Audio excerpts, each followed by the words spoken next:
Hello everyone, in this video I am going to talk about steps of research. जब हम research conduct करते हैं तो there is a sequence, हम वो सीक्वेंस को फॉलो करके अपनी रिसर्च को कंप्लीट करते हैं। तो वो स्टेप्स क्या होते हैं?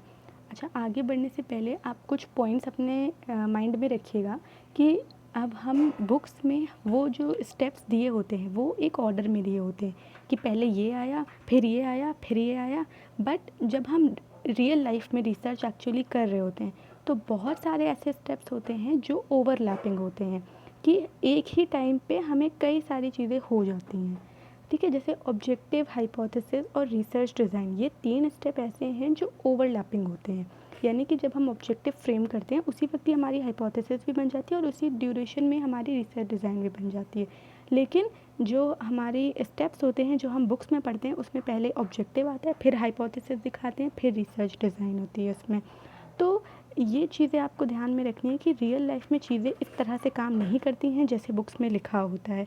बट क्योंकि हमारे नेट एग्ज़ाम में सीक्वेंस पूछा जाता है, सो उसके लिए इम्पॉर्टेंट है कि हम स्टेप्स को ध्यान में रखें कि कौन से पहले आएंगे। ओके।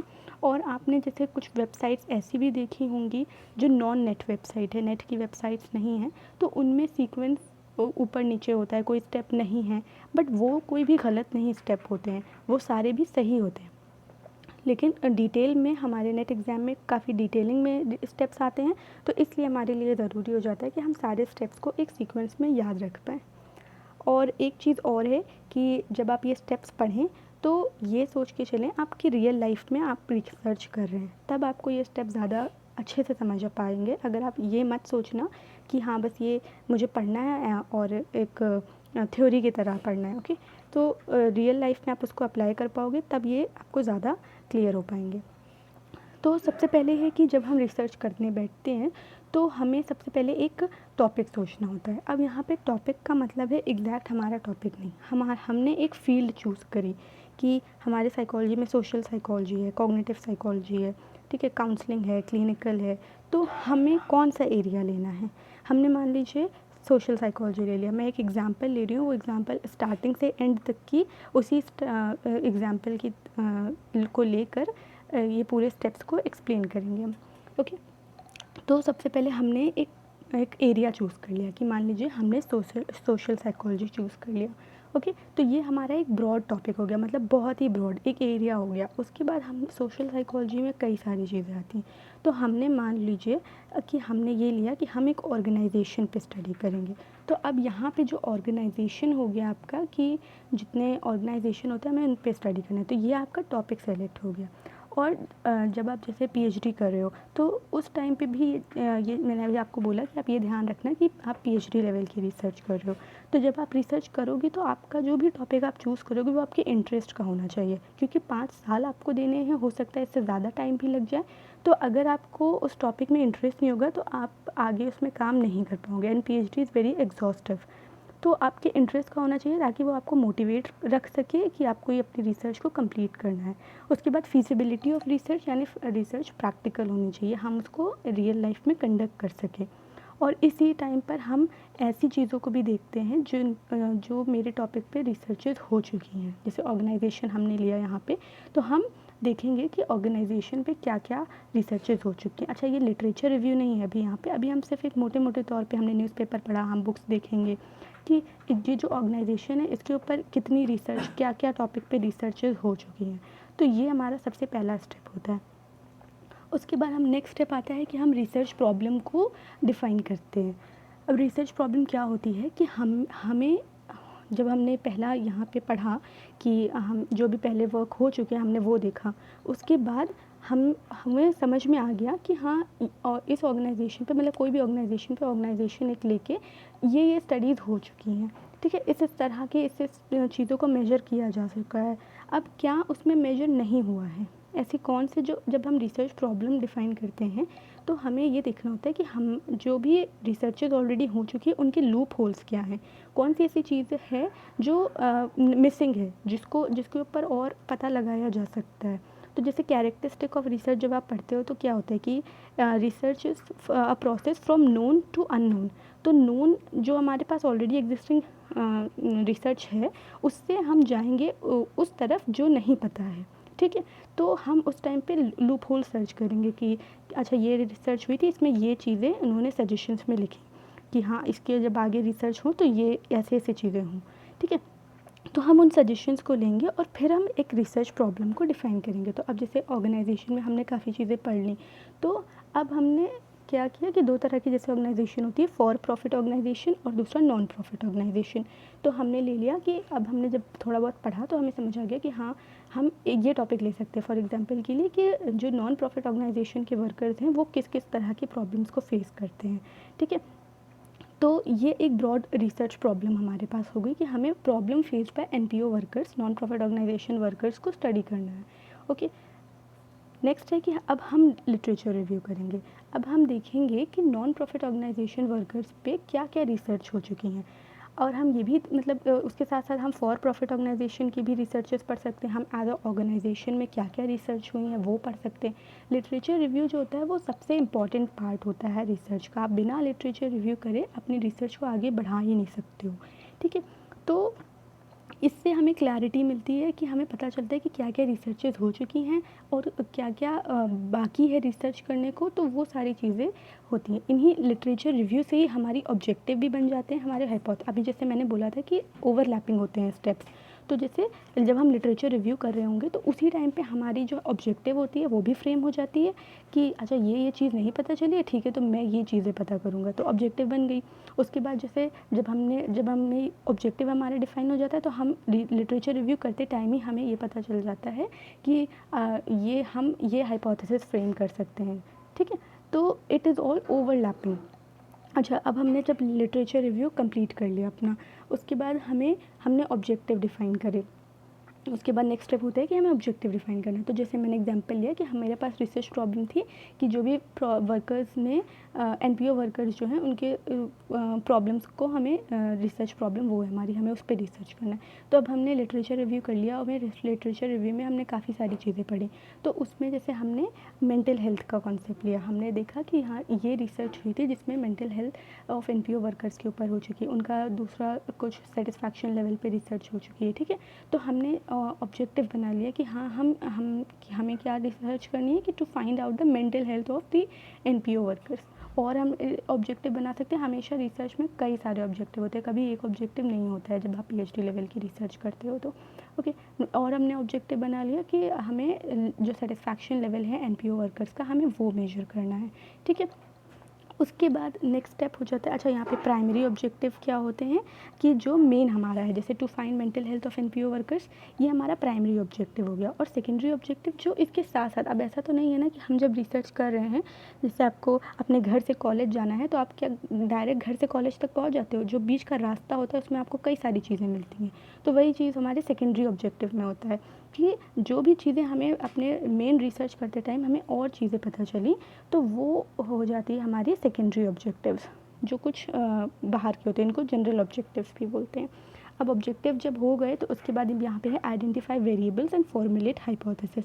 अब ये वाला स्टेप बाद में लिखा हुआ है, लेकिन अब आप खुद सोचो कि जब आपने ऑब्जेक्टिव फ्रेम किया to find mental health of NPO workers, तो आपका वेरिएबल मेंटल हेल्थ हो गया, ठीक है। तो ये ओवरलैपिंग चीज़ें जो मैंने आपको बताई कि ओवरलैपिंग होती हैं, ठीक है।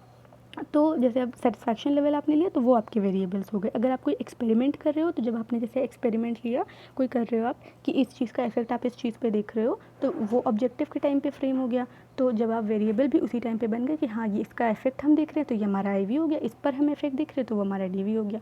तो ये सारी चीज़ें इसी टाइम पे हम ऑपरेशनल डेफिनेशन बनाते हैं, जब वेरिएबल्स को हम डिफ़ाइन करते हैं। इस पर मैंने एक वीडियो बनाया हुआ है कंप्लीट, तो वो आप देख सकते हो। फिर हाइपोथेसिस भी इस टाइम पे फ्रेम करते हैं कि जैसे अभी इस एग्जांपल में कि हमने जब सारी रिसर्चेस पढ़ी तो हमने ये देखा कि जो एनपीओ वर्कर्स हैं उनका जो लेवल ऑफ सेटिस्फैक्शन है वो कम है, किससे, जो फॉर प्रॉफिट ऑर्गेनाइजेशन वर्कर्स हैं। तो ये हमारी हाइपोथेसिस बन गई कि जो the level of satisfaction of NPO workers is less than for profit organisation workers, okay. उसके बाद हमारी जो दूसरा ऑब्जेक्टिव था कि एसेस करना था हमें सेटिस्फैक्शन लेवल को, तो इसके लिए हमारी हाइपोथेसिस बन गई that mental health of NPO workers is poorer than for profit organisation workers, okay. तो ये ऑल्टरनेट हाइपोथेसिस है, जैसे टाइप्स ऑफ हाइपोथेसिस में होती है ऑल्टरनेट हाइपोथेसिस और डायरेक्शनल हाइपोथेसिस। ये हाइपोथेसिस पर भी मैंने एक वीडियो बनाया हुआ है, so you can go and watch it. तो यहाँ पे अब हमने हाइपोथेसिस फ्रेम कर लिया। उसके बाद नेक्स्ट है कि हम रिसर्च डिज़ाइन बनाते हैं। रिसर्च डिज़ाइन क्या होती है?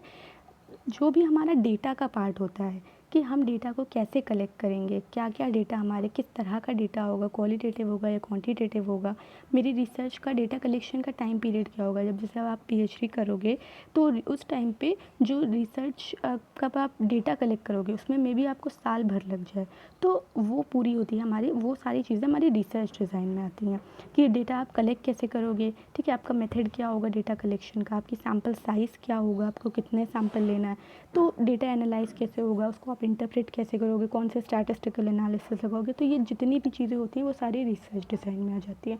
तो अब जैसे इस एग्जांपल में मेरा ऑब्जेक्टिव क्या था कि हमें मेंटल हेल्थ फाइंड करना था एनपीओ वर्कर्स का, और दूसरा ऑब्जेक्टिव था कि हमारा जो लेवल ऑफ सेटिस्फैक्शन है एनपीओ वर्कर्स का हमें वो मेजर करना था।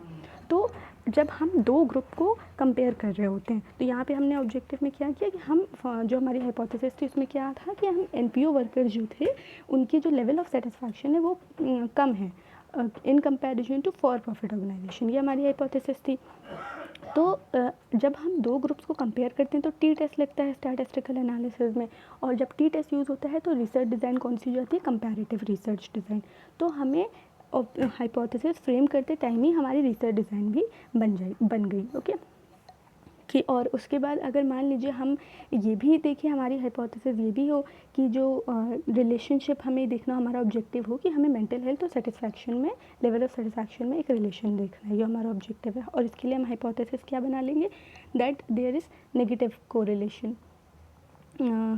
नहीं, जैसे जैसे मतलब मेंटल हेल्थ कम होती है तो वैसे वैसे लेवल ऑफ सेटिस्फैक्शन भी कम होता है, ठीक है, दोनों एक साथ एक डायरेक्शन में जाते हैं। तो ये हमारी हाइपोथेसिस होगी। अब अगर हम जब कोरिलेशन निकाल रहे हैं, रिलेशनशिप देख रहे हैं दो वेरिएबल्स के बीच में, तो वो कोरिलेशनल रिसर्च डिज़ाइन हो गई, ठीक है।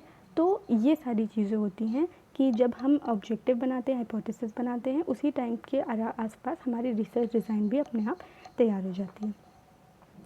अब ये हो गया हमारा कोरिलेशनल या कंपैरेटिव का मैंने जैसे एग्जांपल दिया। और भी कई सारी रिसर्च डिज़ाइन होती है, वो हमारे डिपेंड करेगी कि हमने कैसा ऑब्जेक्टिव लिया है, हमारी हाइपोथेसिस क्या है, तो वो उसके अकॉर्डिंग अलग अलग होती हैं। उसके बाद सिंपल है कि हम सैम्पल साइज़ अपना सोचेंगे कि हमारा सैम्पल साइज़ क्या होगा, वो सैम्पल साइज़ के लिए टेक्निक कौन सी होगी, हम किस तरह से प्रोबेबिलिटी सैम्पलिंग टेक्निक और नॉन प्रोबेबिलिटी सैम्पलिंग टेक्निक वो करेंगे, ठीक है। उसके बाद अब जैसे यहाँ मैं जो एग्जांपल ले रही हूँ, तो इसमें जैसे आपको ऑर्गेनाइजेशन पे स्टडी करनी थी, तो क्या था कि अब आप एक अपनी सिटी में आप कर सकते हो, क्योंकि मैं यहीं रहता हूँ तो मैं चलो इसी सिटी में ही कर लेता हूँ, ठीक है। अब उसके बाद जो है ये तो क्या हो गया आपकी कि आप इसी में रह रहे हो, यहीं पे कर लिया, तो ये आपकी कन्वीनियंट हो गई। अब जो आपके आसपास ऑर्गेनाइजेशन है तो वो कन्वीनियंट सैम्पलिंग टेक्निक हो गई। तो ये सारी चीज़। उसके बाद डेटा कलेक्शन करेंगे। डेटा कलेक्शन में प्राइमरी डेटा होता है कि जो डेटा रिसर्चर खुद कलेक्ट करता है, वो प्राइमरी डेटा हो गया। फील्ड में जाके जो डेटा आप कलेक्ट करोगे वो प्राइमरी डेटा हो गया। उसके बाद सेकेंडरी डेटा होता है जो आप रिसर्च मतलब न्यूज़पेपर से या बुक से, ठीक है, जर्नल से, वो सारा जो डेटा अगर आप डाल रहे हो अपनी रिसर्च में तो वो सेकेंडरी डेटा हो गया। मतलब एनालाइज तो आप प्राइमरी डेटा को ही करोगे, बट इन सपोर्ट आप सेकेंडरी डेटा भी उसमें डालते हो, ठीक है। तो दैट इज़ डेटा कलेक्शन। उसके बाद आप डेटा को एनालाइज करोगे और हाइपोथेसिस टेस्ट करोगे। तो आप डेटा एनालिसिस के लिए अगर आपकी क्वांटिटेटिव है तो आप फ्रीक्वेंसी, परसेंटेज, मीन, आपके डेटा इस फॉर्म में आएंगे लास्ट में, ठीक है। जैसे आप दो ग्रुप को यहाँ पे कंपेयर कर रहे थे तो आपने सबका रॉ स्कोर लिया, उसके बाद एक ग्रुप का मीन निकाल दिया, दूसरे का जो था दो ग्रुप्स लिए थे तो फॉर प्रॉफिट और नॉन प्रॉफिट का, तो नॉन प्रॉफिट वालों का हमने डेटा कलेक्ट किया, उसका मीन निकाल लिया, फॉर प्रॉफिट का हमने डेटा कलेक्ट किया, उसका मीन निकाल लिया। तो हमारे पास डेटा किस फॉर्म में आ गया, मीन फॉर्म में आ गया। उसके बाद अब हमें जब हमें डेटा जिस फॉर्म में है उसी की तरह हमें फिर रिसर्च स्टैटिस्टिकल एनालिसिस भी लगाना होगा कि आपके में कौन सा कोरिलेशन लगेगा, टी टेस्ट लगेगा। आप दो ग्रुप को कंपेयर कर रहे हो तो टी टेस्ट, आप रिलेशन देख रहे हो तो कोरिलेशन, आप मोर देन टू ग्रुप्स को कंपेयर कर रहे हो तो अनोवा, ठीक है। फिर उसके बाद आप हाइपोथेसिस को टेस्ट करोगे। टेस्ट करने का मतलब ये होता है कि जब आप डेटा जो फॉर्म में आ गया आपकी, जैसे मीन आपने निकाल लिया तो जो आपकी value I that is called P value. तो हम पी वैल्यू को जो हमारे पास टी टेबल होता है हम उसमें देखते हैं हमारे डिग्री ऑफ फ्रीडम के अकॉर्डिंग कि हमारी डिग्री ऑफ फ्रीडम ये है। उसके बाद हमने वो टेबल वैल्यू में हमने अपनी वैल्यू देखी जो हमारी टी वैल्यू निकल कर आई। ओके, फिर हमने देखा फिर कि अगर वो वैल्यू टेबल वैल्यू से ज़्यादा है तो हमारी जो ऑल्टरनेट हाइपोथेसिस होती है वो एक्सेप्ट हो जाती है। ओके, तो इस तरीके से हाइपोथेसिस को टेस्ट करते हैं। अगर वो एक्सेप्ट हो गई तो यानी हमारी रिसर्च जो ऑल्टरनेट हाइपोथेसिस थी वो सक्सेसफुल हो गई, यानी कि हमने हाइपोथेसिस बनाई थी वो करेक्ट हो गई। Okay, so this is the data analysis and hypothesis testing. अब उसके बाद आता है जनरलाइजेशन। अब जनरलाइजेशन का मतलब आपने जो भी रिसर्च किया उस पर आप थ्योरी बनाओगे। जनरलाइजेशन का मतलब होता है कि आपने जो भी किया वो सारे लोगों पे अप्लाई हो गया। ओके, डेटा जो है आपको उसको इंटरप्रेट करना है आपकी, हाँ अब आप एक थ्योरी फॉर्म में उसको करोगे। जनरलाइजेशन का मतलब होता है कि जो भी आपने प्रॉब्लम ली है वो सॉल्व हो गई है। सॉल्व होने का मतलब अब क्या है कि सिर्फ जनरलाइजेशन करके आप छोड़ नहीं दोगे। जैसे अब अगर आप पीएचडी लेवल पे रिसर्च करोगे तो आपका काम सिर्फ और सिर्फ रिसर्च करना नहीं होता है। आपने रिसर्च कर लिया, कंप्लीट हो गई, उसके बाद आपके पास जो भी सोल्यूशन मतलब जो भी आपका रिजल्ट आया तो उसका आप इंटरवेंशन लगाओगे। ठीक है, जैसे मान लीजिए हमने ये तो पता कर लिया, हमें रिसर्च के रिजल्ट में हमारे ये निकला है कि हाँ जो एनपीओ वर्कर्स हैं उनकी मेंटल हेल्थ पुअर होती है in comparison to for profit organisation workers. तो अब हमें इतना करके छोड़ नहीं देना है, अब हमें इंटरवेंशन डेवलप करने हैं। जैसे बोलते हैं ना रिसर्च में कि हाँ सोल्यूशन निकालना है हमें प्रॉब्लम का, तो वो सोल्यूशन ये होता है कि जब हम अपनी रिसर्च को कंप्लीट कर लें, जो भी रिजल्ट आए, तो उसके बाद हमें इंटरवेंशन निकालने हैं, डेवलप कर। इंटरवेंशन का मतलब होता है मेजर्स, कि अब हम ऐसा क्या क्या करें कि एनपीओ वर्कर्स की जो मेंटल हेल्थ है वो इम्प्रूव हो, उनकी जो लाइफ सेटिस्फैक्शन लेवल जो कम है वो इम्प्रूव हो। तो वो होता है हमारा इंटरवेंशन का पार्ट। उसके बाद हम कंक्लूजन ड्रॉ करेंगे और फिर लास्ट में हमारा प्रिपरेशन। कंक्लूजन का मतलब जो भी हमने किया उस सबको पूरा समराइज़ करके हमने ये वो लगाया। उसके बाद अपनी रिपोर्ट बनाएंगे, उसके अंदर सारा हमने डेटा कैसे कलेक्ट किया, सैम्पलिंग कैसे करी, क्या क्या इंटरवेंशन यूज़ करे, ठीक है, वो इंटरवेंशन कितने सक्सेसफुल हुए, ये सब कुछ एक रिपोर्ट बना के सबमिट कर देंगे। So this was all about steps of research. बहुत ज़्यादा कन्फ्यूजन होती है, इसलिए आई हैव टोल्ड कि ये सारे स्टेप्स ओवरलैपिंग होते, सारे नहीं बट हाँ कुछ कुछ हो जाते हैं ओवरलैपिंग, लेकिन आपको जब एग्ज़ाम में इसको एज अ सीक्वेंस फॉर्म में लिखना होता है, इसलिए इसे याद करना इस फॉर्म में ज़रूरी है। ओके, अच्छा ये जो मैंने एग्जांपल बताया आपको पूरा ऑर्गेनाइजेशन वाला, ये कोई भी रियल मैंने कोई लिटरेचर रिव्यू नहीं किया था, कुछ भी ऐसा रियल में नहीं है, ये सिर्फ एग्जांपल देने के लिए ये एग्जांपल बनाया है। सो ऐसा कुछ भी नहीं है कि मेंटल हेल्थ नॉन प्रॉफिट हो सकता है, but I haven't research anything on it. Okay, so this is it for this video. Thanks for watching, have a good day ahead.